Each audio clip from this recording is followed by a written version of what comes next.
you detail for us exactly what we should expect as far as relief on the auto tariffs front? And then further, Mr. Secretary, should we expect other industries to also get relief the way we've now seen for auto and tech as well? I'm not going to go into the details of the auto tariff relief, but I can tell you that it will go substantially toward reshoring American auto manufacturing. And again, the goal here is to bring back the high quality industrial jobs to the U.S. President Trump is interested in the jobs of the future, not the jobs of the past. We don't need to necessarily have a booming textile industry like where I grew up again, but we do want to have precision manufacturing and bring that back.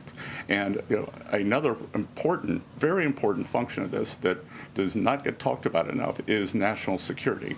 President Trump, his overriding the concern and belief is that economic security is national security is economic security.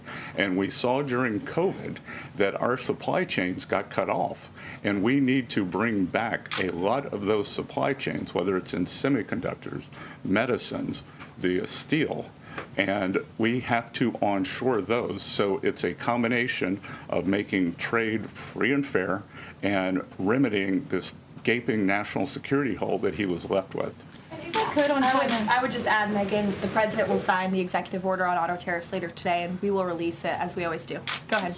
Secretary, any updates on the negotiation with the European Union, and is it hard to negotiate with the European Union? Pardon? Do you have any updates on the negotiation with the European Union? I'm more involved in the Asian negotiations. My observation goes all the way back to Henry Kissinger's statement, when I call Europe, who do I call? So we're negotiating with a lot of different interests. Some of the European countries have put on an unfair digital service tax on our big internet provider. France and Italy, other countries, Germany and Poland, don't have that. So we want to see that unfair tax of one of America's great industries removed.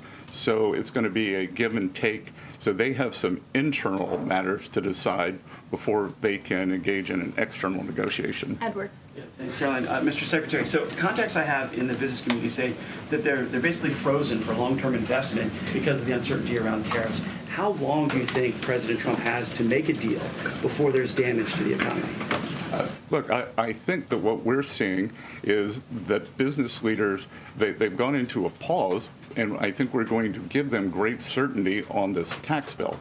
And I think over the next couple of weeks, as I said, we have 18 important trading relationships. We'll put China to the side. 17 they are in motion. And then, as I said yesterday, I think there's a very good chance we're going to get this tax bill done.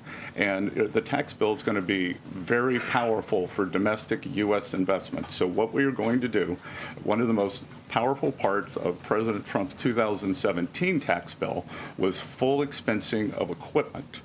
We are going to make that, as President Trump said in his speech to Congress, that will be retroactive to January 20th. The other thing that we are looking to add is full expensing for factories. So bring your factory back. You can fully expense the equipment and the building. We will couple that with deregulation, cheap energy, and regulatory certainty, and that will continue to make the U.S. the greatest destination for domestic and foreign investment.